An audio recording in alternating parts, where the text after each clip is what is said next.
What's up everybody, this is Teacher Ivan from NextGen Academy. Our goal in this channel is to help you achieve your highest potential and to help you understand subjects in the easiest and the most efficient way. If you'd like to get more tips and tricks on how to achieve A star in your IGCSE, don't forget to like, comment, share and subscribe to this channel. Lastly, if you need any help in your studies, you can always head on to our website, link in the below, or our Instagram, drop us a DM and we'll be able to help you. Enjoy this video and I wish you all the best. Alright, okay, today we will be going through this paper, February-March 2024, paper 4.2. Okay, just want to say hello to all my NextGen family. Okay, if my mic suddenly gets a bit softer, please let me know. Okay, quickly just type in the chat or notify me because recently the mic has been giving some problems, I think the connection. Okay, this is a 130 marks paper. We will go to question 1. A grocer sells potatoes, mushroom, and carrots. A customer buys 3 kg of mushrooms at 1.04 per kg and 4 kg of carrots at 1.28 per kg. Calculate the total cost. Okay, total cost is not easy, right? So you just take 3 times 1.04 plus 4 times 1.28. Okay, you get $8.24. Okay, next one. In 1 week, the ratio of the masses of vegetables sold by the grocer is potato, mushroom, carrots, 11, 8, 6. Work out the mass of mushrooms sold as a percentage of the total mass. Okay, mass of mushrooms sold as percentage of total mass. So we got potato, mushroom, carrots, 11, 8, 6. Okay, total you got how many? You add it all up together, you get 25. Okay, mushroom, the ratio of the mushroom is 8/25. Since they want it in percentage, you multiply by 100%. Okay, just calculate this, you get 32%.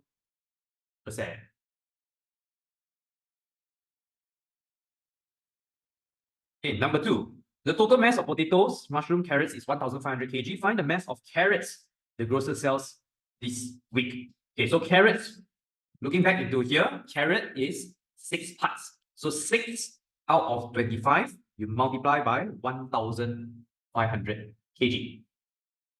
Okay, have this in the calculator, you'll get 360 kg. Next one. The profit the grocer makes selling 1 kg of carrots is 75 cents. Find the total profit the grocer makes selling carrots this week. Okay, so 1 kg of carrot, he earns 75 cents. He sold 360 kg. So you just need to take 360 multiply 75 cents. Calculate this, you'll get $270. Question 4. On the last day of the week, the grocer reduces the price of 1 kg of potatoes by 8% to $1.15. Calculate the original price of 1 kg of potatoes. Okay, so this is a reverse percentage. Remember, ori value is always equals to 100%. Okay, what is the current percentage right now? $1.15 is already dropped by, reduced by 8%. So the current percentage is 92%. Very good. Okay, so I like to do the ratio method. So I want to find what is my 100%. Now, drop 8%, which is 92%, is $1.50. Okay, we're going to solve this one. Change it ratio to fraction. So x is equal to 100 over 92 multiplied by 150. Okay, you will get here. We want it in dollars and cents. So 100 over 92 times 1.15, we will get 1.25. Question D. The grocer buys 620 kg of onions. Correct to the nearest 20 kg. Okay, you see the word correct to means this one is the upper bound, lower bound type of question already. He packs them into bags, each containing 5 kg of onions, correct to nearest 1 kg. Okay, so this one is 1 bag each. Calculate the upper bound of number of bags of onions that he packs. Okay, what do we need to find? What is the formula of this first? So you look at the overall first. How can I find numbers of bags of onions? What's the formula here? Number of bags is equals to the mass. Okay, mass over bag, right? Okay, or mass over each bag. Okay, mass over each bag. Okay, so now they want us to find the upper bound of this. So we need to find what's the combination. Upper bound, something divided by something. What is the combination? How can I get my biggest possible value? Big over big, small over small, big over small, or small over big. Okay, big over small. Very good, Chloe. Okay, so here, big over small. Got it? Okay, so here is upper bound. Sorry, I should write upper bound, lower bound. Okay, upper bound over lower bound. So let's find what is the mass upper bound first. Okay, mass upper bound. The first value. So 620 kg. Upper bound means you plus, then they take correct to the nearest, you take 20 divided by 2. So you get 630 kg. Okay, each bag, they say each bag is 5 kg, right? So I just write here each bag, okay? Because I already wrote this one. LB, okay, what is the lower bound for this? 5 kg minus 1 over 2. So here, 4.5 kg. So I want to find number of bags, upper bound. Okay, I follow the first pink color formula that I did. So 630 divided by 4.5. You'll get 140 bags.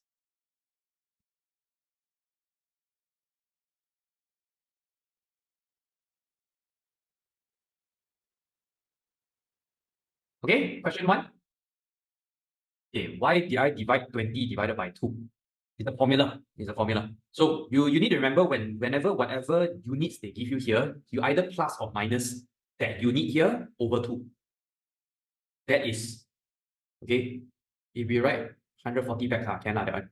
But just write 140 enough already. Okay, Nila, do you understand? Whenever we do upper bound, lower bound, they say correct to whatever unit here, you plus or minus this divided by 2. It's just purely the formula. Okay, if you are okay, type 1. If you got any question, please type all your questions down. Any question for question 1? So I want you all to observe the pattern for paper 4. You look, question 1, right? Normally it's this type of question, right? Either numbers, percentage, ratio, dollars, money, right? The chapter 1 in your entire syllabus. Okay, let's go to chapter question 2. Yeah, correct. One question, many sub questions. Okay, number 2. A, B, C, and D are points on the circle. ADX and BCX are straight line. Angle BAD is equals to x degrees, and angle BCX is equals to y degrees. Explain why x is equals to y. Give a geometrical reason for each statement you make. Okay, why is this equals to this? So we need to look at the overall picture. Look, there's a circle here, so most likely we have to use circle theorem. Okay, so we say cyclic quadrilateral, so have 290 degrees. Okay, are you sure 290 degrees? Think what is cyclic quadrilateral? It's not 290 degrees. Both add up will be equals to 180 degrees. Okay, so it doesn't have to be 90 degrees. So this plus this will be 180. These two add up together will be equals to 180. Okay, but let's just focus on this part here. Okay, let's find this angle here first. BCD. Okay, what can we say about angle BCD? Okay, we can say that BX is a straight line. Okay, straight line, your angle is what? 180, right? So angle BCD, I can say is 180 minus y.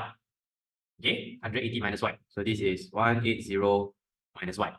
Then we can say that this all here, ABCD, is equals to a cyclic quadrilateral. Okay, we need to mention this word. And remember, don't write one whole long story. Just write the keywords enough already.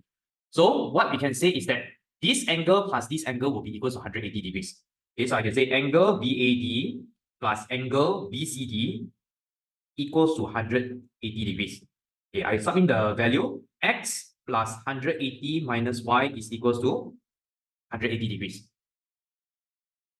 Okay, let's solve for this. X equals to 180 minus 180 plus y. Therefore, x is equals to 1. Yeah, this is the reason. Okay, so I think keyword that you need to write probably this over here first, 180 minus y. Then after that, you need to write the cyclic quadrilateral also. Okay, the next one. show that triangle ABX is similar. A keyword here is similar to triangle CDX. Okay, when we try to prove that it's similar, it's either you use angle or you use the length. Okay, but you look into your diagram here, do we have any information about the length? Totally zero, right? Okay, so can we use angle? Okay, let's see. They say they want us to prove this triangle is equals to or similar to this triangle. Okay, let's see. We know that x and y, they are equal to each other. Okay, so let me just highlight this first. X and y. Okay, what else? What else can we say that is the same? X equals to y and both have 90 degrees. No. We do this one where got 90 degrees. There's no 90 degrees here at all. Okay, what else? What else do we know? We don't know. Yeah, this one we don't know is whether it's 90 degrees also or not. It looks like, but it's probably not. Okay, another thing we can say is that this angle and this angle, they are the same also. Okay, so here, this part here, okay, you can say this and this, they are the same. Okay, I need to prove three of it. Then if you look at here, both of them, actually, this is the common angle, right? So this one is the common one. So this is how we are going to write down. Okay, we're going to write down the statement. Angle BAX, okay, which is the yellow color one that I highlighted. Angle BAX is equals to angle BCX. Okay, next one. Angle ABX is equals to angle CDX. Okay, then we prove one more angle, that red color one. Angle AXB is the common angle. Okay, so you want to prove that all the angles, they are the same because we don't have any sides that information that's given to us. Okay, then we can actually, you write these three statements, you get the full marks already. We can just write it one more time. Therefore, triangle ABX is similar to triangle CDX. Okay, this is all this statement here. I will just highlight. Okay, this one. Oops. Okay, the blue one is this statement. Red one is this statement. And yellow one is this statement. All angle add up to 180 degrees in triangle.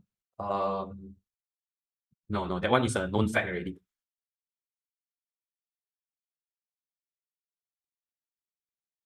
Okay, let's go to the next one. Okay, AD equals to 15, DX equals to 9, CX equals to 12. Find what is BC. Okay, let's look at the diagram here. Okay, let's label down what they give us first. They say here is 15, 9, 12, right? Okay, did they give any other things? 15, 9, and 12? All right, now we have to see. Okay, you don't try not to solve it straight away like this because it's very hard for you to see. So what we can do, you sketch it out. Okay, sketch out the two triangles that are similar to each other. So it's this and this big one, right? Okay, so let's just sketch it out. Okay, I don't know whether it is 90 degrees, because they actually never mentioned that it's 90 degrees, but we can draw it as like a 90 degrees, because when we do similarity, the angle doesn't matter. Okay, so I want you all to draw this triangle first. This here, so this is A, B, X. Okay, what do we have here? AX is equals to 24. Okay, 15 plus 9, 24. Then on your BX, there is BCX. Okay, BCX. BCX, we know what is CX. CX is equals to 12. Okay, I don't know what is this BC. Okay, let's call this A. I want to find this A later on. The other triangle, okay, looks like this. Okay, DCX. Okay, what information we have? We have here, this is 9, this one is 12. Okay, so sketch it out so that you all can see clearly. For me, I look at here also, my eyes also very hard for me to see. Okay, everyone got it? You have to be careful. This one is A, one is 9. All right, now we take this and this compare. Okay, this side and this side, we compare. Then this side, okay, this side here, and this side here, we compare. Okay, we put into the similarity formula. Okay, so what I'll do is like this. AX over CX, I put the big one over the small one, equals to BX over DX. Okay, AX, what's AX? AX is 24 over 12. BX, okay, BX I got 12 plus A, so 12 plus A over DX is 9. Okay, as long as you can write down this formula, then it should be correct already. I put the big length. This is the blue color part. This is the yellow color part. Okay, let's cross multiply this. Like this. So 24 times 9 equals to 12 times 12 plus 8. So here we get 216 equals to 144 plus 12A. Solve this. Bring the 144 to the left hand side. 72 equals to 12A. A is equals to 6. Okay, this is for question, this question here.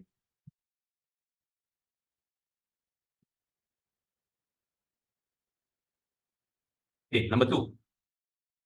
Complete the statement. The ratio of area of triangle ABX to area of triangle CDX is equals to what to what? Okay, what to what? So 1 is, they give you the length, they want you to change it to area. So we actually need to find the K value. What is the, okay, the enlargement, or what's the constant? So what I can do is, you take ABX over CDX. Okay, but we only got the length, right? We only got the length. We can compare length AX. Okay, you all look over here. I take length of the big one divided by length of the small one, okay, which is CX. 24 over 12. So the K value is actually equals to 2 if for ABX to CDX. But since they want us to compare area, area will be K squared. So it's 2 squared. 4 means 4 to 1. Okay, 4 means we can write it as 4 over 1 also. So answer is 4 to 1. Okay, the second theorem one, I think that was where your get start, right? Why only 1 mark? Because 24 over 12 square. 24 over 12 square. If you're okay, type 2 for this question 2. If no question, any question, please write it down. Alright, let's go to question 3. Table shows info about marks gained by each of 10 students in the test. Calculate the range. Okay, so range is to take the biggest x value, which is your mark, minus the smaller one. 5. Calculate the mean. Mean is sum of fx over sum of f. Fx, 15 times 4 plus 16 times 1, 17 times 2 plus 18 times 1 plus 19 times 0 plus 20 times 2 over, okay, they already got 10 students, so we just write over 10. You'll get here 168 over 10, which is 1.68. Question 3. Okay, median. What do you get for your answer for median here? I think this is a tricky question. 16.8. Sorry, I write wrong already. Thanks, Richard. 16.8. Okay, what is median? What is median over here? Okay, anyone got the answer? 16. Okay, anyone else got the answer? 16. 16.5. 16. 16.5. Okay, 16 or 16.5 is the answer. So remember what is the formula that I taught you all? First step, we have to find what is the position first. Yeah, okay. You find your position, which is n plus 1 divided by 2. So I have 10 students. I plus 1 divided by 2. I'll get 5.5. That means I want to find the 5th and 6th value. Okay, the 5th and 6th position, the value. So you look over here. This is until 4. Your 5th value is here, right? Then your 6th and 7th value is here. Make sense? Okay, so how to do this also? This one 4, 5. You can do this one is your cumulative frequency. Okay, so 5th value is 16, 7 6 value is at 17, the 6 and 7 value. So I will take 16 plus 17 divided by 2, which is 16.5. Okay, 4. Mode. Mode means highest frequency. The one highest frequency is 15 marks. Question B. Paolo's mean mark for 7 homework tasks is 17. After completing the 8 tasks, his mean mark is 17.5. Calculate Paolo's mark for the 8th task. Okay, so we are going to find the total marks first for the 7 tasks. So I'll let x equals to the total, okay, total marks. So x over 7 is equals to 17. X equals to 17 times 7, which is equals to 119. Okay, my second part, now after you complete the 8 tasks, okay, let's call the 8 tasks y. Okay, y is the 8 tasks. So 119 plus y divided by 8 equals to 17.5. Let's solve for this. 119 plus y equals to 140. Y is equals to 21.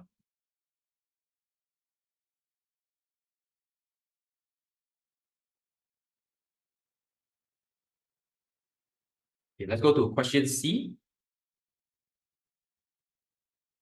Okay, table shows percentage score by each of 100 students in their final exam. Okay, let's see here first what they want to draw. Draw a histogram. Okay, so histogram, when we see the word histogram, what's the formula that we write down? FD equals to F over CW. Okay, you got to memorize this one. FD, so your frequency density is equals to frequency over class width. Okay, let's calculate what is our FD here. FD is 12 divided by 30. This one is 0.4. 18 over 20, which is equals to 0.9. 35 over 10, 3.5. 20 divided by 10, 2.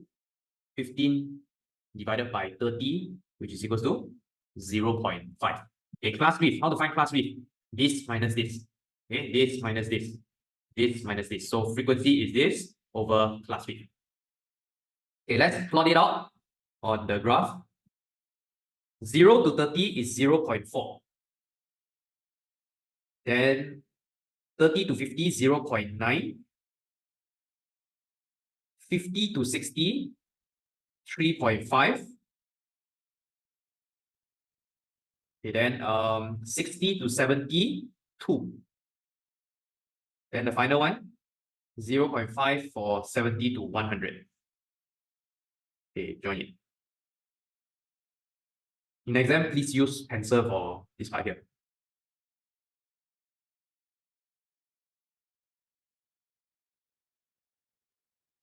All right, question 3. If you are okay with 3, please type 3.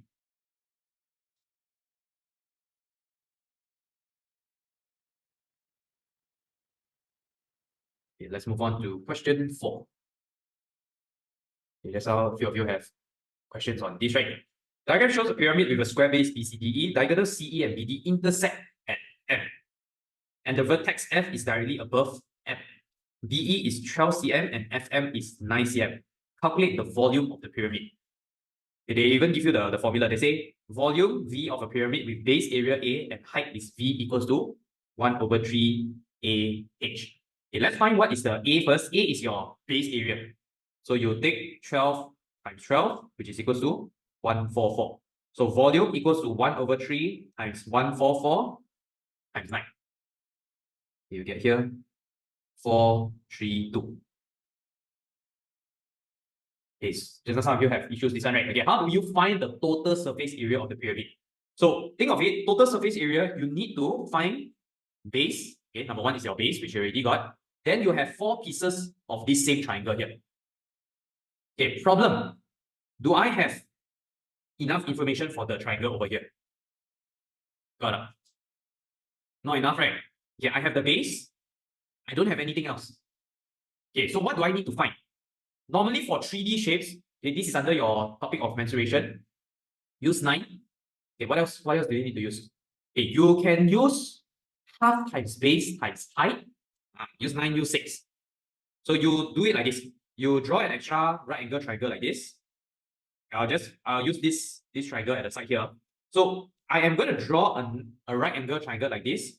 This right angle triangle is 9 and 6 at the bottom. Okay, 9 and 6. Okay, I draw it out here so it's clearer for us to see.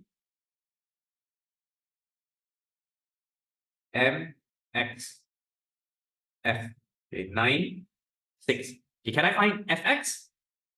Yeah, okay, using Pythagoras, right? Okay, Pythagoras says that Fx squared is equals to 6 squared plus 9 squared. Okay, which is equals to 117. Fx is, you type in the calculator, you square root 117, you get 3 third 13. Okay, so now you see I have the middle part. You have to remember when we do triangle, area of triangle, when we want to use half times base times height, we have to use the perpendicular height. Okay, so now I just take one of the surface area. Okay, let's draw this one. So BCF. How does BCF look like?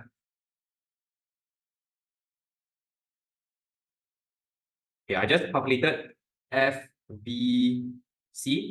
Okay, the X was the middle here. Okay, middle part here.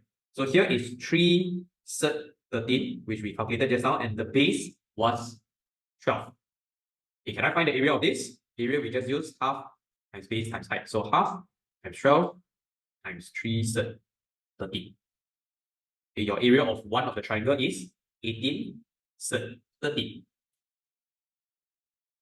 Okay, therefore, total area will be 4 triangles plus 1 square. Okay, so you take 4 times 18 13 plus 144. Okay, in the previous question, we did 12 times 12. Calculate this, you get 403.6 cm squared. If you write 404, also okay, because 3 SF.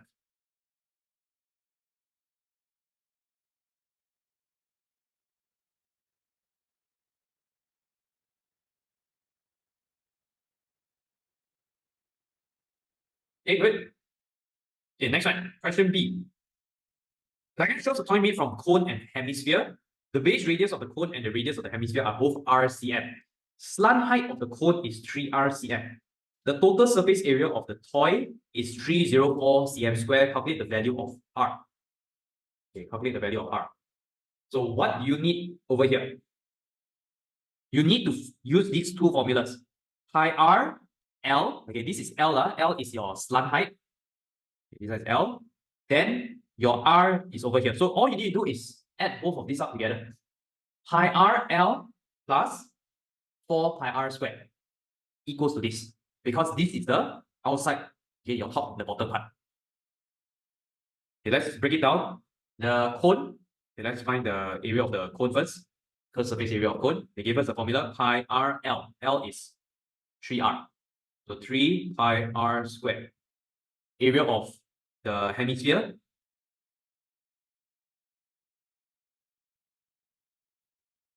Okay, this is half a sphere, right? So you will take half times 4 pi R squared. Okay, half times 4 pi R squared. So this will become 2 pi R squared. Okay, your total area, you'll get 3 pi R squared plus 2 pi R squared, which is 5 pi R squared. And 5 pi R squared, they gave us is 304. Okay, can I find R? R is 304 divided by 5 pi. Then you square root. They square root this value. Calculate this, you get 4.3992, which I think you can round it up to 4.40. Okay, try to keep it to 3 significant figures. Very good. If you are good, can you just type a 4 for question 4?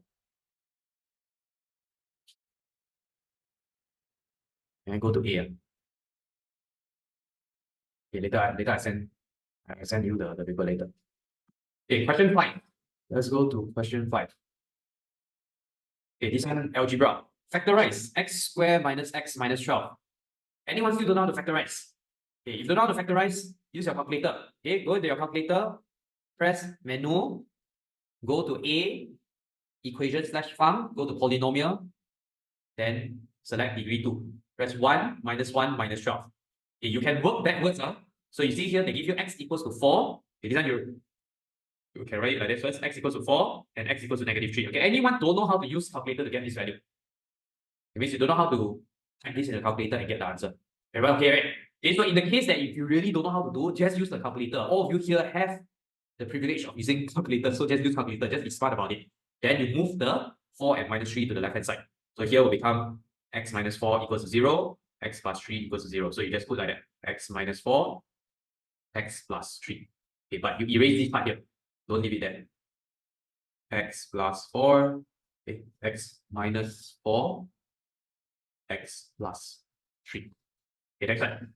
X squared minus 16, okay, we need to know that you can do a squared minus b squared. So here is x plus 4, x minus 4. X squared minus x minus 12 is the above one. So x minus 4, x plus 3. Both the x minus 4 can cancel off. So you'll be left with x plus 4 over x plus 3.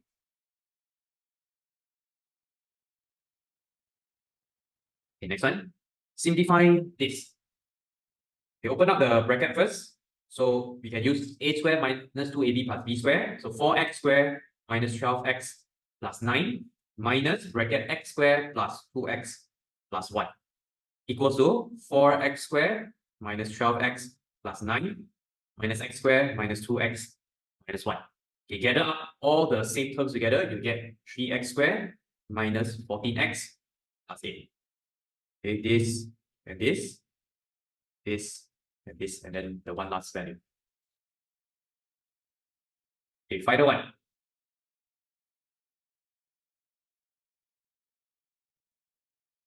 Write as a single fraction in its simplest form. Okay, another thing, because you all are doing math, right? Please don't forget to write down your answer here. Okay, they give you the face. Please check. Don't leave it empty. Yes, you'll lose your marks because of never write the final answer here. Write as a single fraction in its simplest form.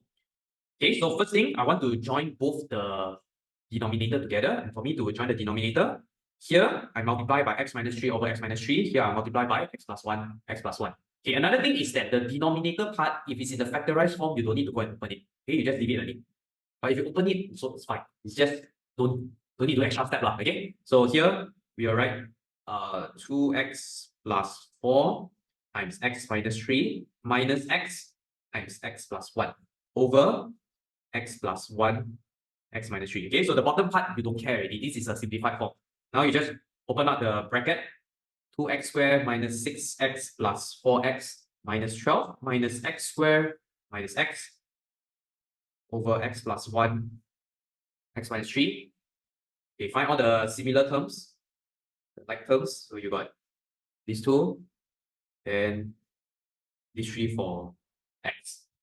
So you get x squared minus 3x minus 12 over x plus 1, x minus 3.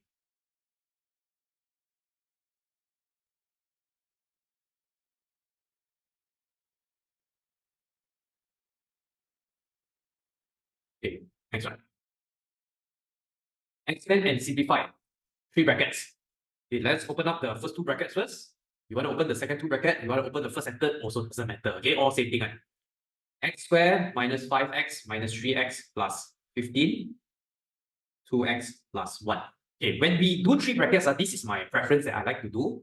I will, after I open up 2 of the brackets, I'll put the one with the 2 terms in front first.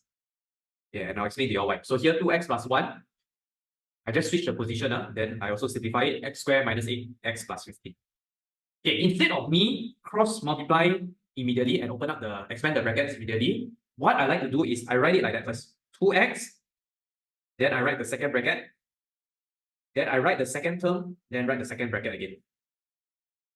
Okay, like this. First term, second bracket, second term, multiply second bracket. This step is not necessary, but I like to write it because at least I can check back. Not so messy for me also the writing. Okay, so you can follow this trick also. Now you open up the bracket, 2x cubed minus 16x squared plus 30x plus x squared minus 8x plus 15 equals to 2x cubed minus 15x squared plus 22x plus 15. Okay, another trick that I can teach you all. You all see here, right? Got a lot of terms in your exam.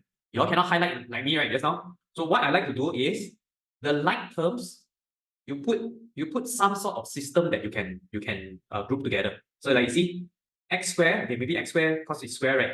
I will put two lines like that at the bottom. You just use pencil to write.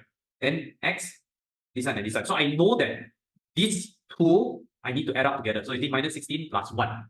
Then 30 minus 8. Okay? Otherwise, you lose one term, right? Like you write one term wrong, it will affect your entire answer already. Yeah, I used to do this a lot during my high school and college days because next time college, you all will see like maybe 10 different terms. So how do you group it? You don't have highlighter also. Okay, your exam, you only got your pen. Suffer. No lah. So you create systems.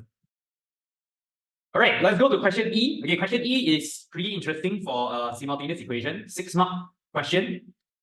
Okay, you see got x squared here. Okay, so you can either remove the y or you can do substitution to find your x. Okay, either one of it also works. In this case, you can do both substitution and elimination. Okay, but let's do substitution because I think most of you here are familiar with that.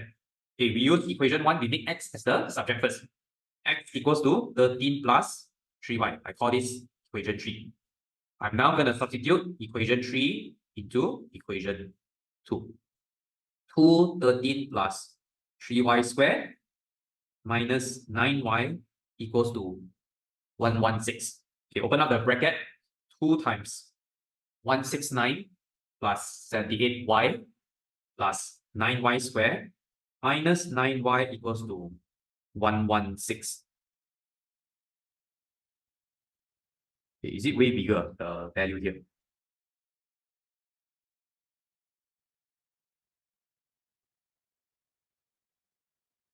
If you want to find x first also actually can. Yeah. So up to you all. So open up the bracket. So here you get 338 plus 156y plus 18y squared minus 9y equals to 116. You bring everything to the left hand side and arrange it to a quadratic equation. 18y squared plus 147y plus 222 equals to 0. Okay, I don't want it to be so big. I divide everything by 3. Okay, so I will get here 6y squared plus 49y plus 74 equals to 0. Okay, for me, over here, I myself also, I will just use calculator to go and check for the answer. Okay, all of you now use calculator. So take out your calculator, type in the equation first. So we work backwards. Okay, you type into your calculator 649.74, you will get negative 2 and negative 37 over 6. If you see it in decimal place, change it to fraction first. Okay, so you use your calculator setting, change it to fraction first. So I will work backwards. Will be like this. Y is equals to negative 37 over 6. This one is y equals to negative 2. Here you get 6y plus 37 equals to 0. Y plus 2 equals to 0. Okay, you need to show this full working. You cannot straight away write down the answer. Okay, you cannot straight away write down the answer. So you need to show all of this here. So I got my x, I got my 2 y's. Now I can find what is my x. So I'm going to substitute y into 3. Okay, sub it back into here. So x is equal to 13 plus 3 times 37 over 6. X is equal to negative 11 over 2. If you write it in decimal place, it's totally fine also. This one you get 13 plus 3 times negative 2.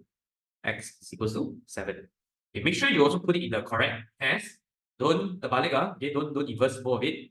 X will be negative 11 over 2, negative 37 over 6. This one will be 7, negative 2.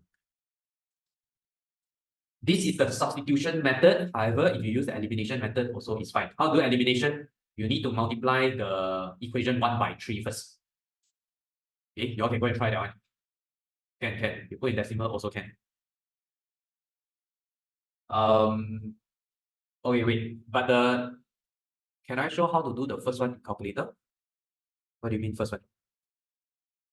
The factorizing. This one here?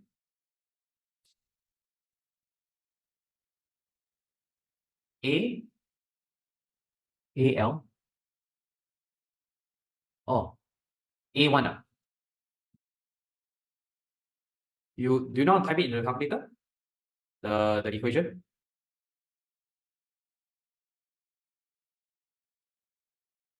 You go to no, not using alpha.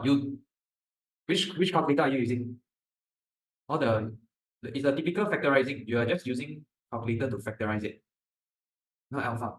570EX. Okay, just in case for any of you who don't understand how to factorize, this part here also is the same thing. Okay, I'll explain using this part here. You press menu. Okay, press menu, then you press right down. You go to A. Equation slash func. And press polynomial. This one. Remember this one? Degree 2. You do like the normal, technically you are solving the quadratic equation. Okay, you are solving the quadratic equation, but then they ask you to factorize it, so you don't go and write the answer. You get the answer first, then you work backwards. Then you only show the factorized form. So this is the cheating way, okay, in the way, the cheating way, but you cheat, also you cheat properly. Okay, you cheat in the way that they want you to, whatever presentation they want you to write down, you write down. Okay, any more question for question 5? You've got it for 5, type 5 in the chat.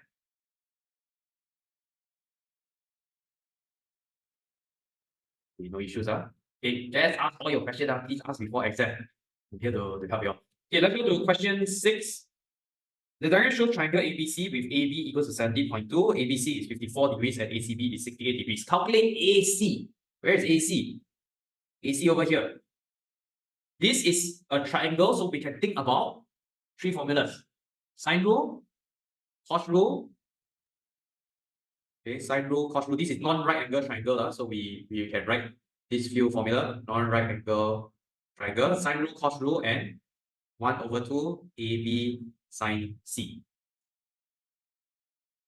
Is it possible to split AMC into right angle triangle, then to find AC? No, cannot. Because we don't have enough information. This is not in the middle. They didn't say it is in the middle.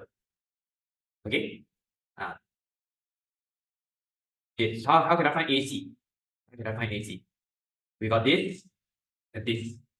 If I'm going to use sine rule, AC over sine 54 is equals to 17.2 over sine 68.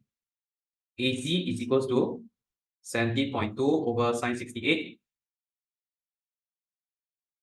multiply sine 24 degrees. You get here 15.0. Okay, question B. M lies on BC and MC equals to 12.8. We will label this down first, 15. Calculate AM. Okay, where is AM? So AM, you look here, we have crocodile mouth. Crocodile mouth means cos rule. Yeah, let's use cos rule. So cos rule formula is A square plus B square equals to A square equals to B square plus C square minus 2BC cos A. B square plus C square minus 2BC cos A. Okay, A will be the opposite side, so AM square equals to 12.8 square plus 15 square minus 2 times 12.8 minus 15 cos 68 degrees. Okay, you get here 244.991. Okay, AM here is 244.991 square root 8, you get 15.7. Okay, then the next one. Calculate the shortest distance from A to BC. What is the shortest distance from a point to a line? Will be a perpendicular distance. Okay, so this is the line that you want to find. Okay, let's find this one. Let's call this AXC. I draw it out first. AXC.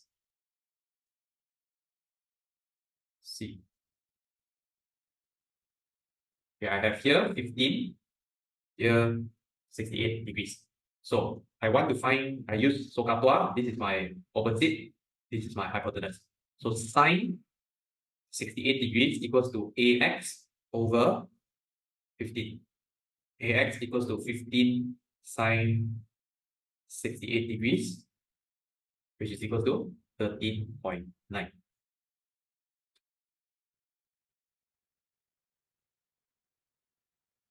Okay, all good. Question 6.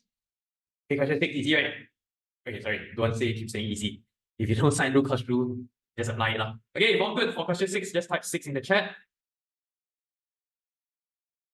Alright, okay, if all good, we are gonna just stop here first and we'll continue in the next session. Alright, so we are gonna go through the second part of this paper. This is 058042 FM 2024. Okay, let's go to question 7 over here. P8 negative 5, Q negative 4, 5. Okay, this is called a column vector. Find 3Q. 3Q, you just need to multiply 3 to Q. Okay, 3, negative 4, 5. So you multiply both top and bottom. And you get here negative 12, 15. Okay, I don't know why some students, when y'all write, y'all will write it as a fraction. Don't put the extra line in the middle. Okay, just literally write negative 12, 15 like this. Okay, find P minus Q. P is 8, negative 5 minus Q. Okay, this one be careful with the symbol. If not clear on it, you all can always just open up the bracket. So 8 minus 4, you'll get 8 plus 4, which is 12. Minus 5, you get minus 10. Then find modulus P minus Q. Okay, what is this modulus? Modulus is your magnitude. Okay, magnitude is square root x square plus y square. Okay, someone was asking in the group, right? Okay, the formula. So square root x square plus y square. We already got the x and the y. So you just substitute into the formula here, 12 square plus negative 10 square. Okay, just calculate it. Normally for this type of question, right, because if you all are using EX calculator, sometimes they may write it in exact form, right? That means in insert form, change it to decimal place and 3 significant figure. Okay, follow the instructions in front. Yeah, if unsure, always just follow the instruction. Don't try to justify whatever working, okay? Because we want to just follow as close as we can to the instructions that was given. Okay, question B. In triangle OMN, O is the origin, OM is equal to A, ON is equal to B. S is a point on MN such that MS to SN is 5 to 3. Okay, so this is the ratio. Normally in ratio, I want you all to write it in a circle like this. Okay, you all just write 5 parts to 3 parts.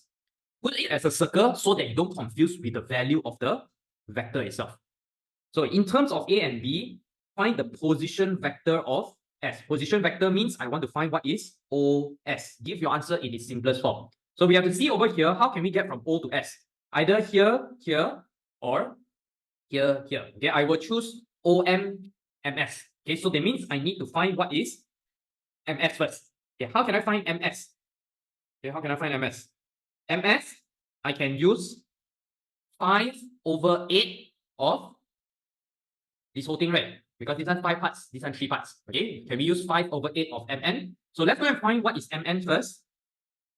MN is MO plus ON, which is negative A plus B. Okay, negative A plus B. So MS is equals to 5 over 8 MN. So 5 over 8, negative A plus B, you can open up the bracket to become negative 5 over 8A plus 5 over 8B. Okay, everyone following through? Can you hear MS? Okay, so we have MS already, which is negative 5 over 8A plus 5 over 8B. If you use NS, which is this part here, also can. Okay, not wrong one. Outcome, your final answer will be the same anyway. Okay, so now let's put OS, because position vector, the definition of position vector means O. You start from O. OM plus MS. A minus 5 over 8A plus 5 over 8B. So this would come 3 over 8A plus 5 over 8B.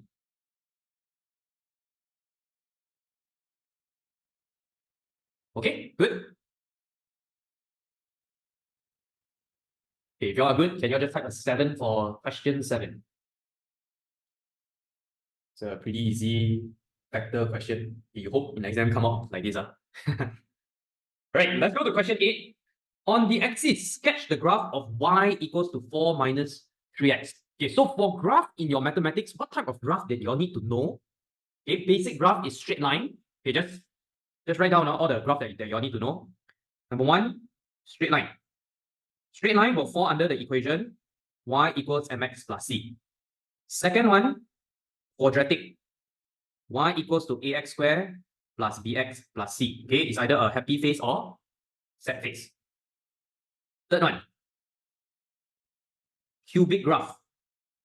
Y equals to ax cubed plus bx squared plus cx plus d. Okay, either like this or like this. This one is your ax cubed more than 0, ax cubed less than 0.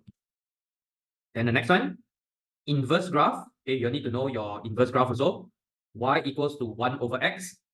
Okay, the quadrant, your graph will be like this. Okay, any more? Any more that y'all can recall? Okay, for mathematics only, Okay, so now, okay, sorry, trigo graph, correct, Sanjeevan. Okay, sine, cos, and tangent. So, if one, sine, cos, tangent. Okay, thank you, Sanjeevan. So, like this, sine is S-shaped like that. Cos, like this. And then the last one, tangent. Okay, if unsure on any of these, please ask. Okay, like this, and like this.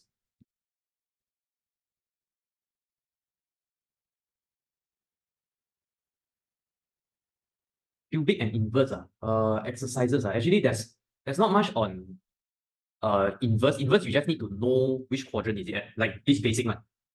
Then if it's negative, means these are the two quadrants. Okay, Medina, later. I already move on already. Later, our teacher will go back. Okay. Cubic graph, you go to differentiation. Okay, differentiation and practice. Because you look at this specific question. This specific question here, later at the bottom. Okay, they will ask you on cubic graph. Okay, now let's look at this first equation first. Y equals to 4 minus 3x. This is straight line graph. Y equals mx plus c. Okay, so what can we interpret over here? There are two things that we can see. Y-intercept is 4.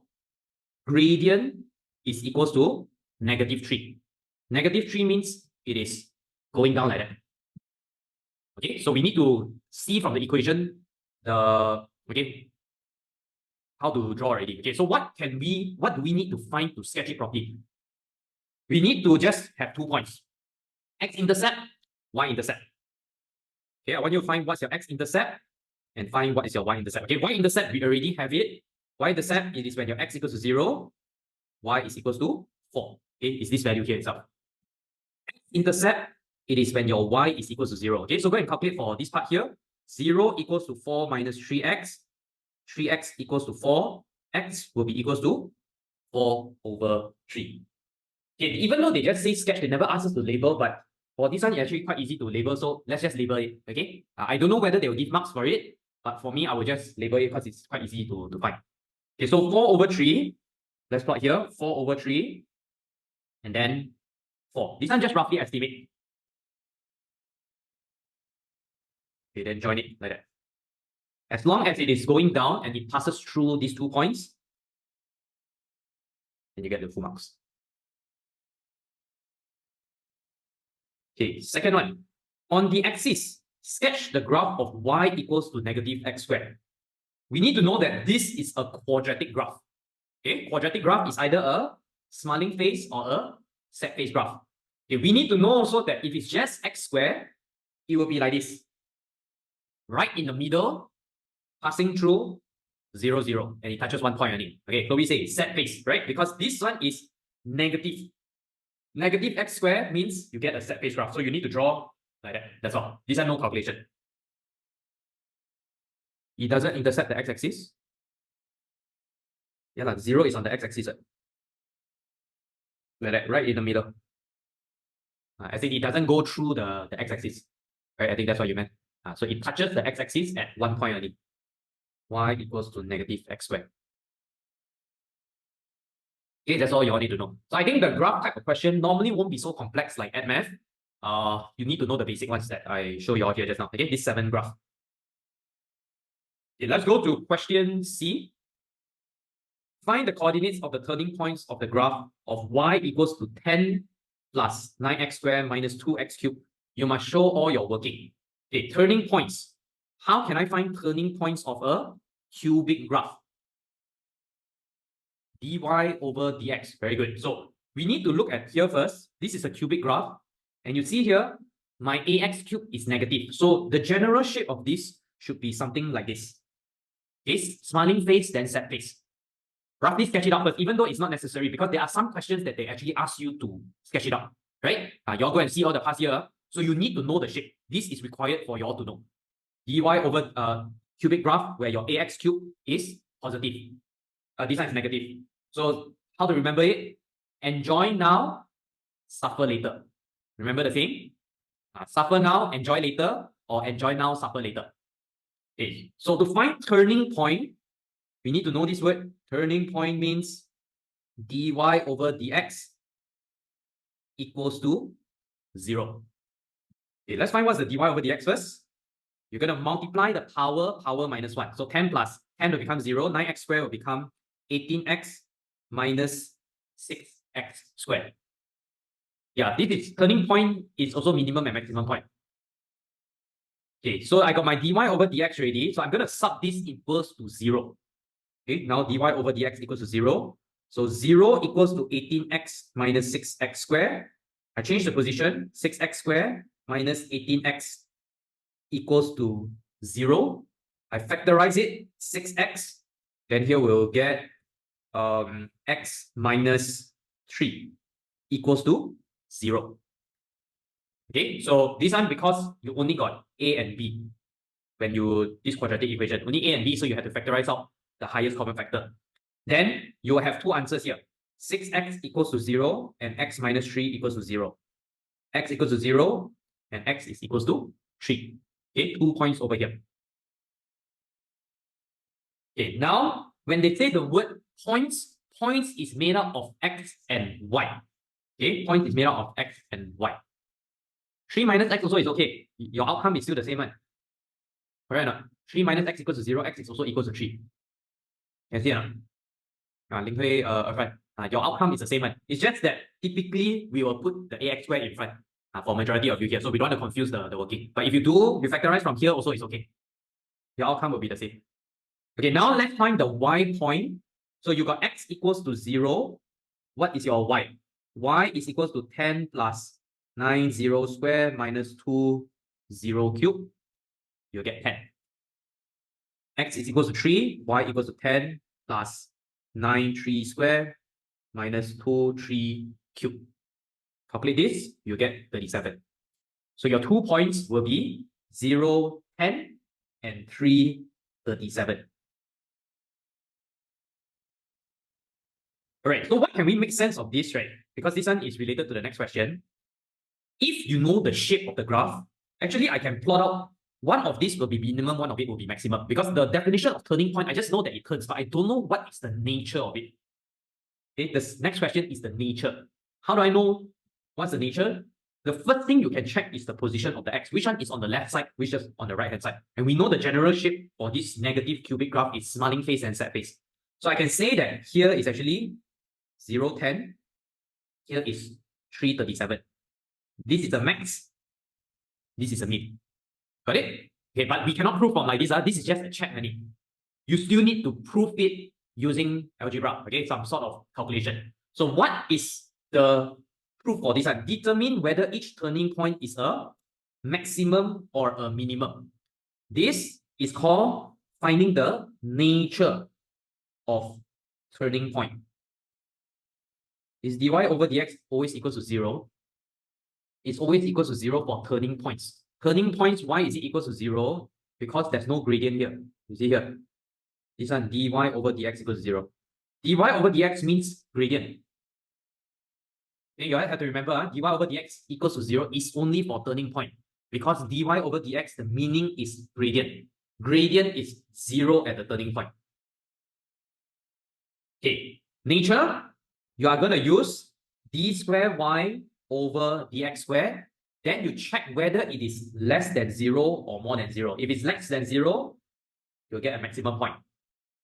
If it's more than 0, it is minimum. Okay, let's do d square y over dx square. Where's my dy over dx? 18 minus 6x squared. So d square y over dx square will be equals to 18 minus 12x. Okay, so this is the equation only. There's no value over here first. It is just the general equation. Now what you're going to do is you need to substitute both the x value for these points here. Okay, so here, 0, 10. Okay, 0, 10, let's do the 0, 10 first.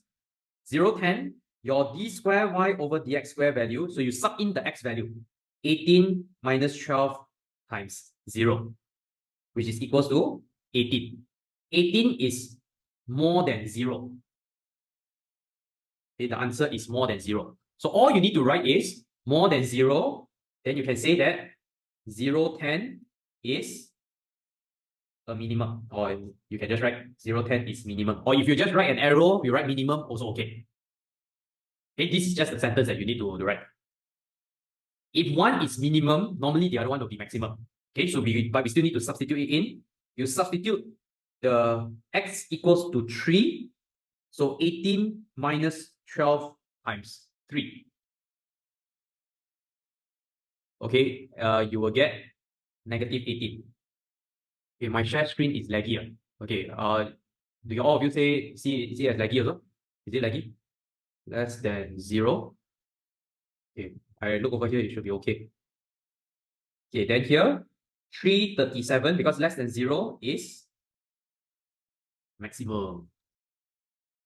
Okay, Sanjay, if I put 18 more than 0 and write a bracket that says minimum, is that okay? Yes, it's okay already. But you need to at least write this equation over here. This point at the side here. Okay, so that we are signifying that 0, 10 is minimum. So if you write here more than 0, you just write bracket minimum, you get full marks also. Okay, then here you just write maximum, also full marks. Okay, any more question? Question 8. If okay with 8, please type 8. Which chapter is this in Thinkific? Chapter 7, graph. Then differentiation. You go to the last part. Okay, so if you are asking about cubic graph is normally here. Okay, on the differentiation. You go to chapter 7 in Thinkific, go until the last few videos. Okay, please write it down now. Yeah, otherwise later you all just ask in the group. Okay, someone will share the link. Alright, let's go to question 9. Question 9. 9A. Jana and Kamal each invest $8,000. At the end of 12 years, they have 12,800. They each have 12,800. Jana invests in an account that pays simple interest at a rate of R% per year. Calculate the value of R. Okay, let's look at some of this information here first. Okay, they each invest 8,000. So this is the principal. Okay, this is P. At the end of 12 years, this is T. They each have 12,800. This is your A. Okay, so I don't know how you all memorize it, but this is we normally memorize the general formula. So 100% in your exam will come out at least one simple interest or compound interest formula type of question. Okay, either in paper 2 or paper 4. Just be ready for it. So whatever it is, please go and memorize it. You also need to know the differences between simple interest and compound interest formula. There's a slight difference in terms of what the answer is giving you. Okay, so you look here, simple interest. They say this one simple interest, right? Can I straight away just put the formula inside? Okay, because simple interest formula is I equals to PRT over 100. Okay, this one I mentioned it many times already. The formula over here, this is just interest only. Okay, interest only. Interest means how much you earn or how much you pay. Depends on which side you're at. Okay, so if you take a loan from the bank, then you have to pay interest. If you put your money in the bank, you will get interest. So it's either a profit or loss. These are business terms. Okay, so they wrote over here, at the end, they have 12,800. Okay, common mistake students will do, you all will go and put 12,800 here at the interest. Is 12,800 the interest? Okay, need to minus off, right? Okay, so be very careful when you all deal with simple interest, compound interest. You need to go and find what's your I value first, which is you take the total minus the principal. Principal means your original one. 8,000 is the original value. So 12,800 minus 8,000, which is 4,800. Okay, now we're going to put it into the formula, which is 4,800 equals to P 8,000 times, okay, I don't know what's the R value, then times T over 100. Okay, go rearrange the entire thing. 4,800 times 100 over 8,000 times 12 equals R. Okay, go calculate this. Your R value is equals to 5%. Okay, you can just write here 5. Number 2, Kamal invests in an account that pays compound interest at a rate of R% per year. Calculate the value of R. None of this formula is given to you all. Okay, so please go and memorize it. 100% will come out. Compound interest formula. A is equals to P bracket 1 plus R over 100 to the power of T. The A over here is principal plus interest. Okay, the principal amount plus the interest. So we feed in whatever that they give us. So his total amount is 12,800. Principal, your original amount is 8,000. 1 plus R over 100. The time frame is 12 years. Okay, rearrange the entire thing. So 12,800 over 8,000. Then you will do, okay, wait, I do one step at a time so you all don't get confused. Okay, like this. Then you 12 root it. You got to 12 root this 1,000. You can start typing in the calculator all this value. In fact, you can just straight do it one step so. Okay, which is 1 plus R over 100. Okay, then I'm going to move the 1 to the left hand side and I'm going to multiply the 100. So here will be 12 root 12800 over 8,000 minus 1 times 100 equals to R. You can do one step at a time. You don't have to do like me like that. But you can, in fact, straight away jump from here to here also can. If you all are confident. Okay. Little thing to take note, if you all are typing small parts in the calculator, try not to keep rounding up the value. Okay, you need to use the exact value that is being shown on your calculator. Okay, so if I put the whole thing into calculator, minus 1 times 100, you will get 3.99. 3.994410,769, but we just round it to 3 significant figure. Okay, don't round it up to 4, don't round it up to 3.9 also. 3.99.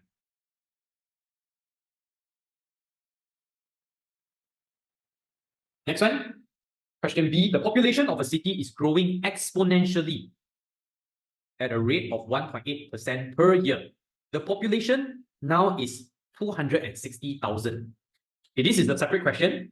Find the number of complete years from now when the population will be more than 300,000. Exponentially, the keyword here. Exponential, which formula do we use?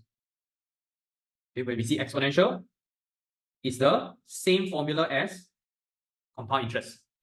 Okay, please remember this. Don't need to memorize a separate formula. We will use the compound interest formula. Okay, which is A equals to P1 plus R over 100 to the power of T. Okay, what you're saying over here is that we want to find this value where it's first more than 300,000. Okay, so I'm going to write down an equation, which is 260,000 1 plus 1.8 over 100 to the power of T. Okay, right now I don't have the T value. More than 300,000. Okay, I know a lot of you will get stuck with this part here. Okay, I use log. Okay, yeah, I use log, but try not to. Okay, try not to use. I teach that method, but I teach you how to do the proper working. You still have to. Okay, because I don't know how the marker will mark it. Yeah, we do try and error for this one. Okay, because I know some of you here are math students, so you all will use log, but try not to because log is not inside the math syllabus. Okay, so what I'll do, okay, you simplify this entire thing first. Bring the 260,000 to the right hand side. So this one will become 1.018 t more than 1.15384. Okay. Proper way to do this, you're going to take your calculator, you're going to keep changing this t value. So we're going to do a trial and error method. You're going to keep changing this t value until you first see that this entire value is bigger than this 1.15384. Okay? All right. So I want you to keep trying. Okay, you'll type in the calculator 1.018 power 2, power 3, power 4, power 5. You keep on testing it. Okay, sometimes you see the value, if it's too small, then you skip few numbers, make it a bit bigger. Okay, power 9, right? Okay, so you all see what is power 8? Power 8 should give you one very close to it already. You all see the value? Power 8? 1.15384, right? 1.1534. Okay, then the next number, it will be bigger than 1.15384. Okay, so this is what you're going to do. You need to show your working. You cannot just write one value only. You need to show a before and after. So we're going to do this method called try and error method. Okay, try and error. You just need to show the working. But you use the calculator, you don't have to write down every single one also. You don't need to write from 1, 2, 3, 4, 5, because otherwise your working will be very long. You can write, but you waste time only. Okay, so now what you do, use the calculator already. You see your calculator, 8 will be slightly smaller than this, very, very close already. Then 9 is the first time that it gets bigger, right? Okay, everyone, you all see it on your calculator? You just need to play around with the calculator, okay, until you get the value. So this is how you show it. You are going to substitute t equals to 8 first.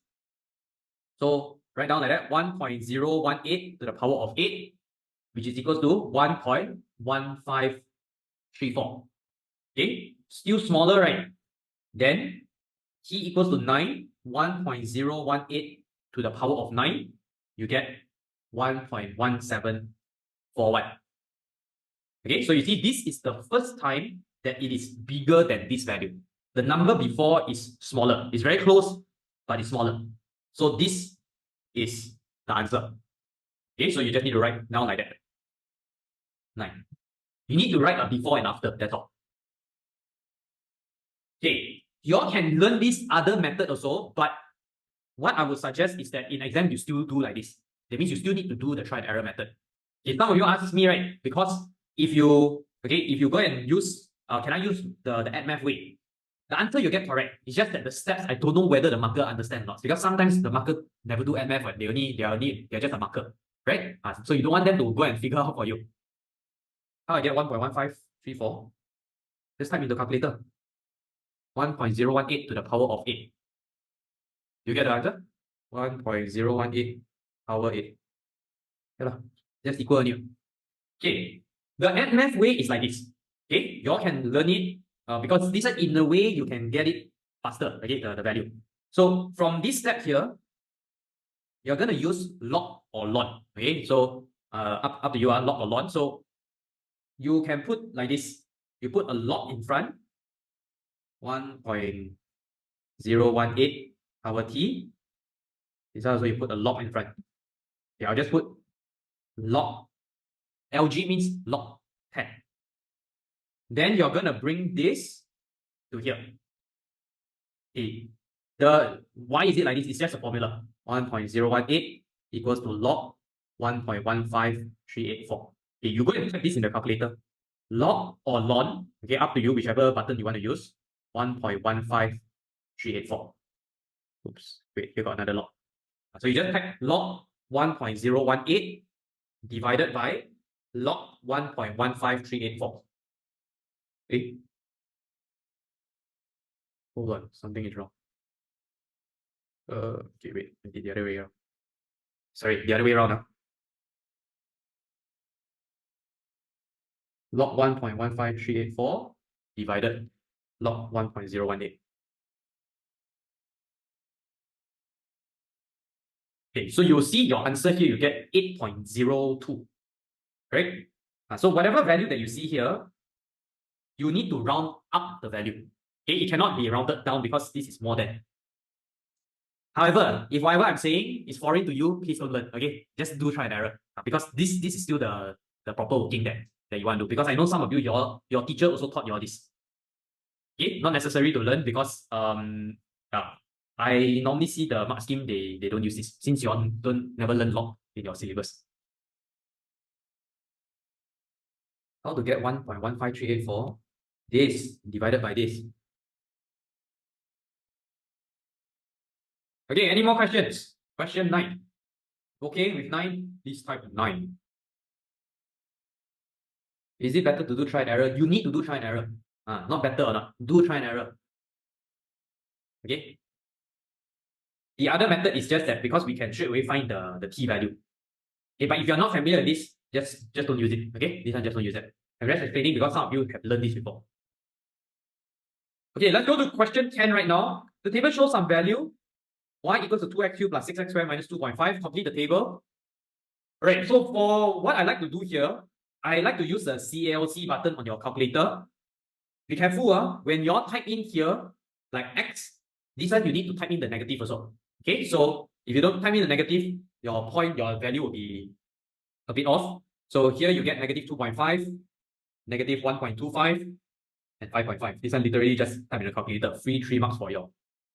Okay, how do you know whether your point wrong or not? Maybe when you plot it out, the graph doesn't look very smooth. Then maybe one of your point is a bit off already. You also should know what kind of graph that you should get for this equation here. This is the cubic graph, right? X cubed.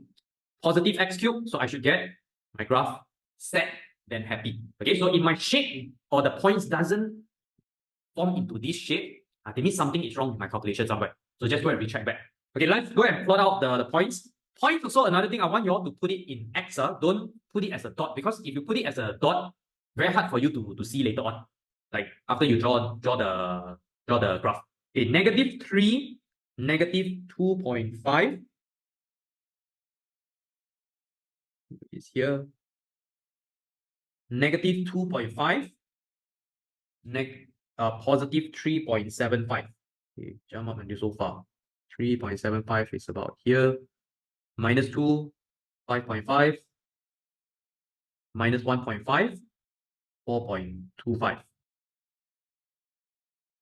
You see, this one got a lot in between, so you draw the x a bit bigger. Okay, and please use pencil to draw also. Minus 1, positive 1.5, minus 0.5, minus 1.25. 0, negative 2.5, 0.5, negative 0.75, 1, 5.5. Okay, so you see the shape like that, right? Okay, sad face, happy face. Let's draw the graph. Okay, draw as smooth as you can. Use pencil.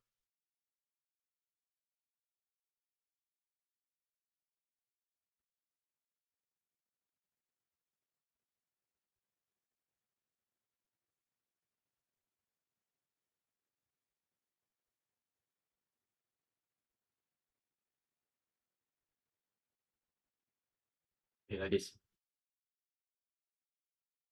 Will you get penalized for not drawing the graph perfectly? Depends how bad it is. Okay, but I think generally you all should get a shape like this. Okay, how bad can it be? Okay, if you all really cannot draw, right? You all know there's this ruler where you can bend it, right? There's a last time I actually go and buy that one, but I realized it doesn't really help. Is it legal? Oh, good question. I don't know. Depends. It's a ruler. You know what's that? The soft ruler, the one where you can, okay, the one that where you can bend. You got it before? Yeah, rubber flexible ruler. Don't show the invigilator that can bend. Okay, yeah, don't go show that. Just tell them it's a normal ruler. If your line not smooth enough, but has touched all the points, will we lose marks? Okay, what's stopping you all from drawing a nice graph? Unless you have like, I don't know, Parkinson's or something, right? Your hands, you're all okay, right? Your hands. Alright, so I think your drawing skill very bad. Okay, try. Try your best. Cannot be that bad. Okay, I don't think it can be that bad. Your hands very shaky. Ayo, okay. You ask the invigilator, hold your hands when you all draw the graph. Okay, let's go to question C. By drawing a suitable line on the graph, solve the equation 2x cubed plus 6x squared equals to 4.5. Okay, we will be going through, I think next week, based on my plan, I will be going through everything with you all on graph. Okay, because graph, if you all see this question, got a lot of marks. Paper 4 normally will have a graph question. Okay, so how do we do this one? 2x cubed plus 6x squared equals to 4.5. A lot of you got stuck here, right? Don't know what to do, right? Okay, so this is what you need to do. Listen carefully. Every time graph question, always the same. Right? They will ask you to draw the graph already. Then one of the questions they will ask you, they say, draw a suitable line on the graph. Okay, what is this suitable line? So I want you all to observe the equation that is given to you in this question and also the equation that you drew just now. So what do you draw? 2x cubed plus 6x squared minus 2.5, right? Okay, so this is what you drew. What you need to do is, you are going to take this equation here. Your left-hand side of the equation needs to be equal over here. Okay, I want you all to take note of this. The left-hand side of this equation needs to be equal to the graph that is drawn. Okay, I'll teach you all two methods. You all select whichever method that you all want to follow. So how can I make my left-hand side of the equation equals to that? Okay, what is lacking right now?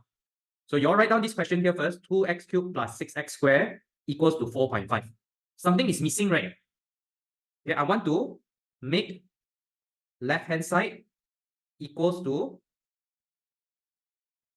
equation of graph. Okay, got lag minus 2.5. Okay, very good vision. So can you all see that don't have the minus 2.5 over here, right?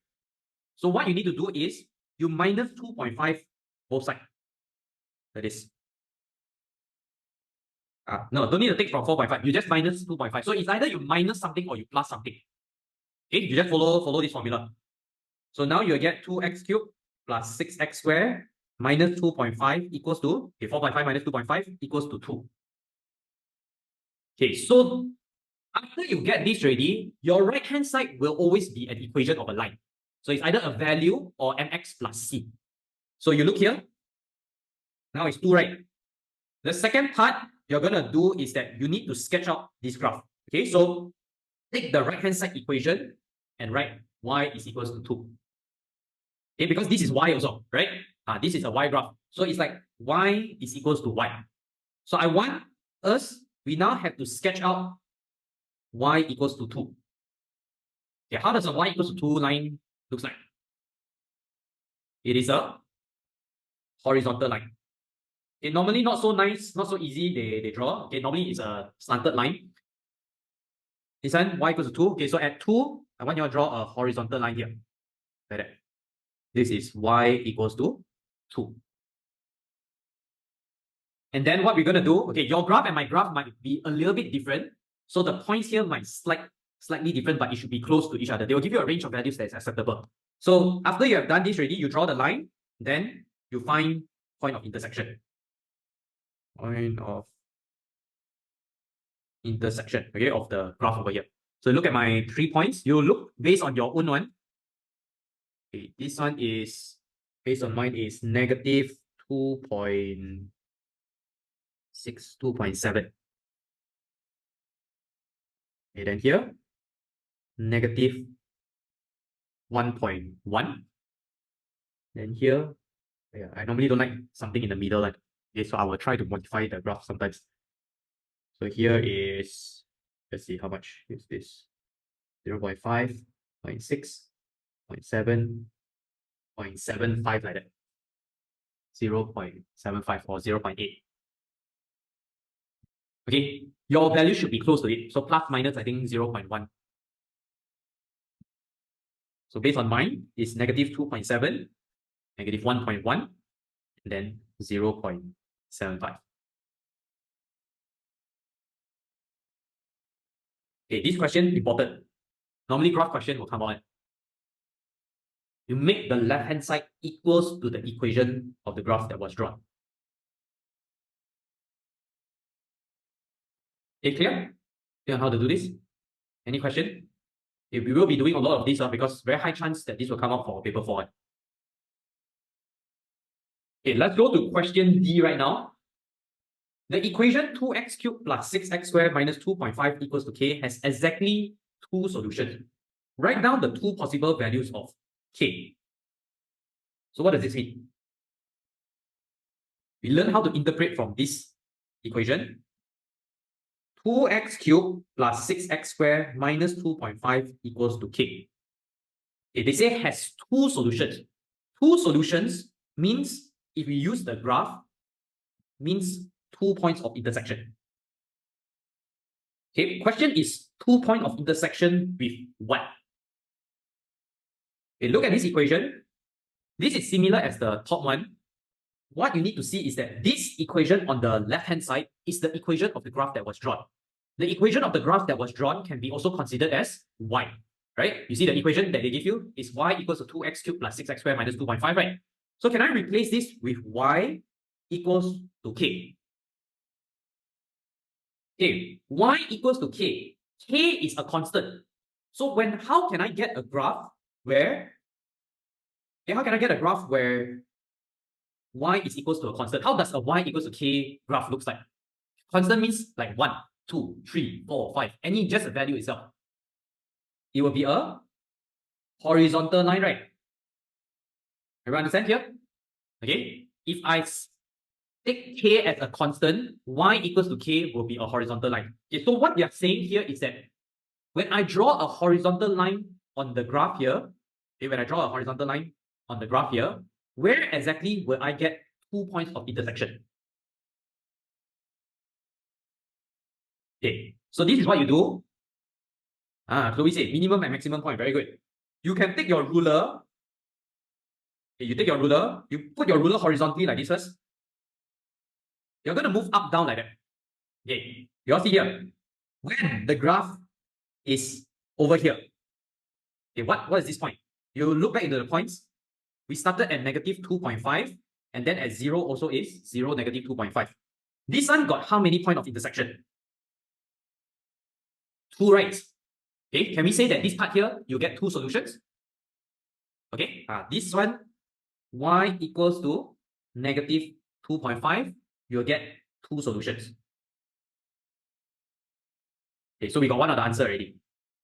Okay, now, if I move up a little bit here, okay, this whole part here, how many solutions do you have? How many solutions do you all have here? So you see here, 1, 2, 3 solutions.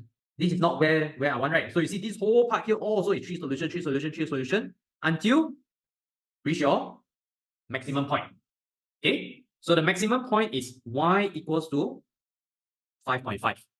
So these two will give you two solutions.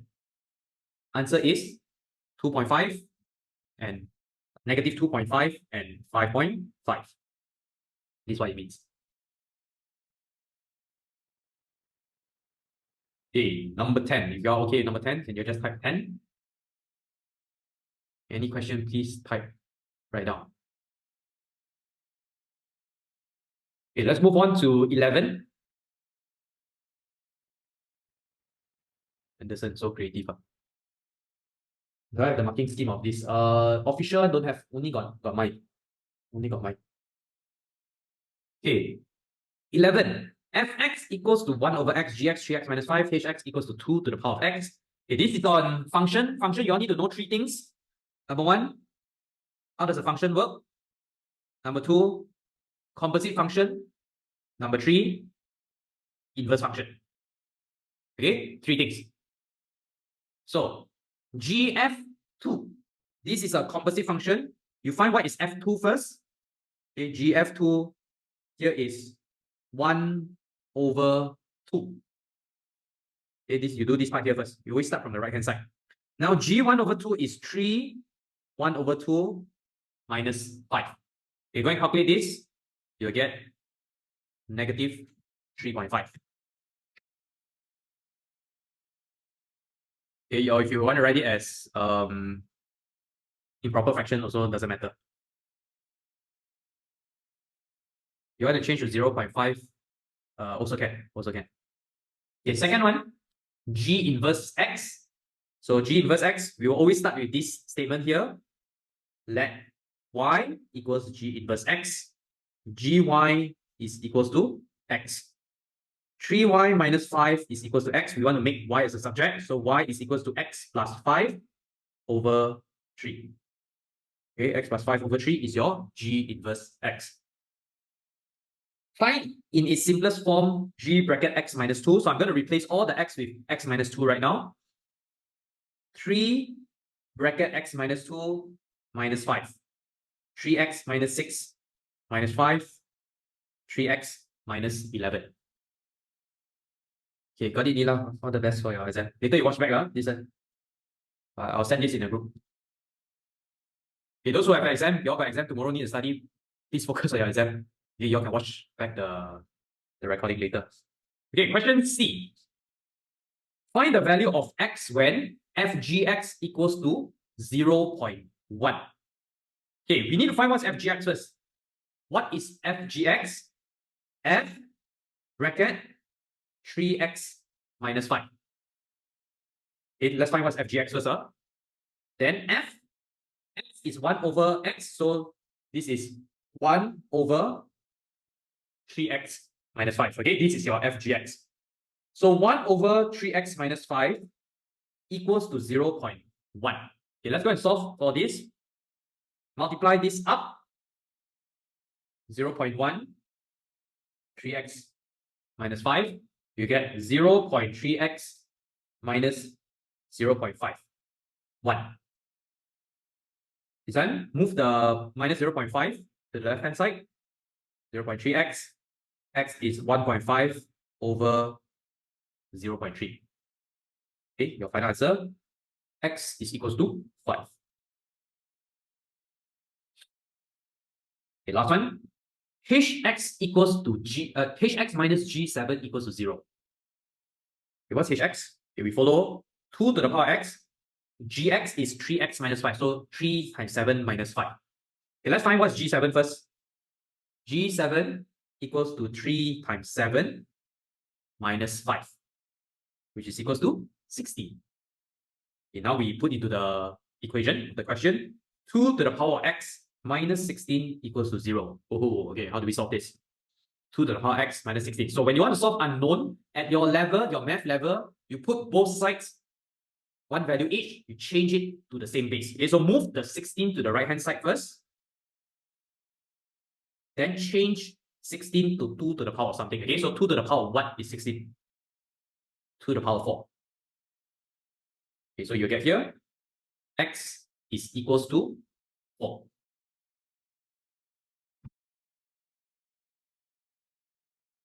Two to the power of 4. Okay, 11, I think most of you are okay, right? Okay, if you're okay, 11, type 11 in the chat. Okay, 12 is a question that a lot of you got stuck also, right? Okay, is it 12B? I think 12B, right? Is the one. Okay, let's see 12. Question 12. The diagram shows a circle of radius 12 cm with a sector removed. Calculate the perimeter of the remaining shaded shape.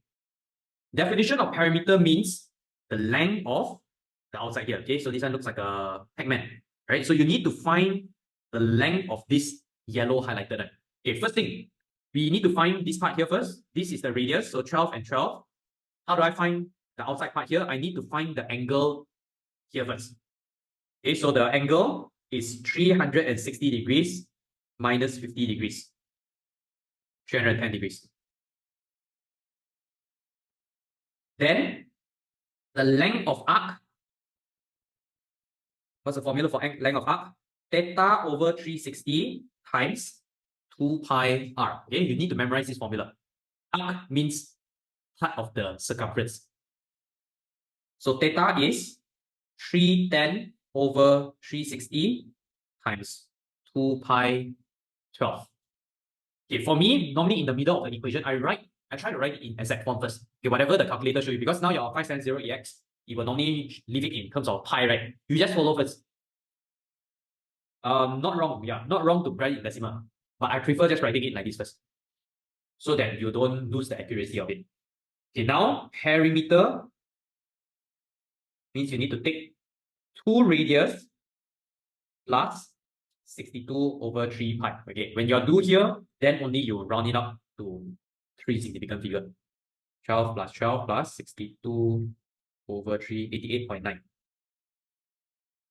Always 3 SF to be safe.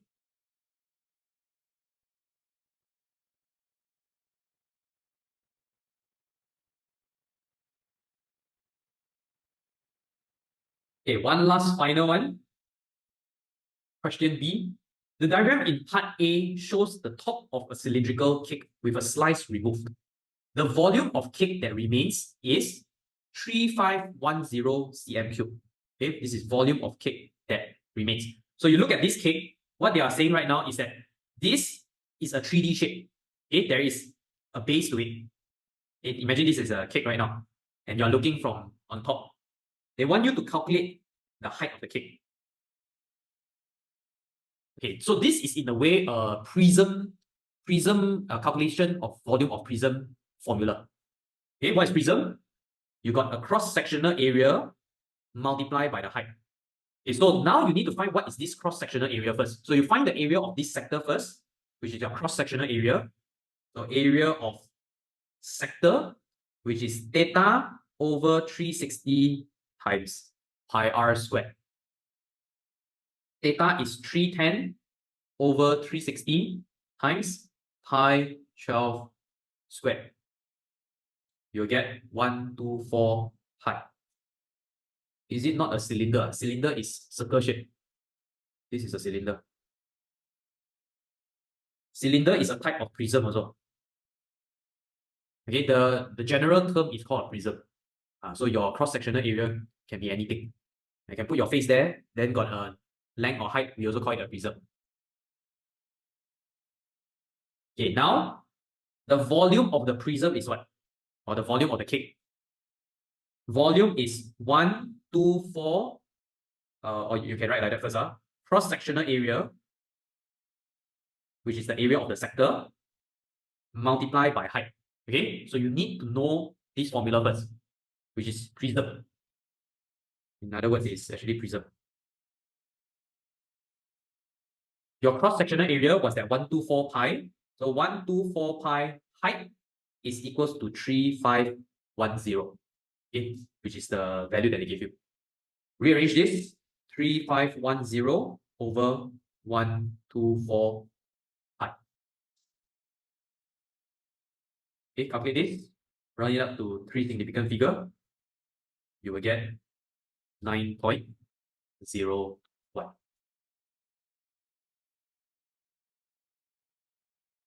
If you are good, you just type a 12 in the chat for question 12. Okay, I'll send the answers, my working to y'all in the group. If y'all got anything, right after this, y'all can write down all your questions and I will discuss with y'all. Okay, so this is the end of February-March 2024 paper 4-2.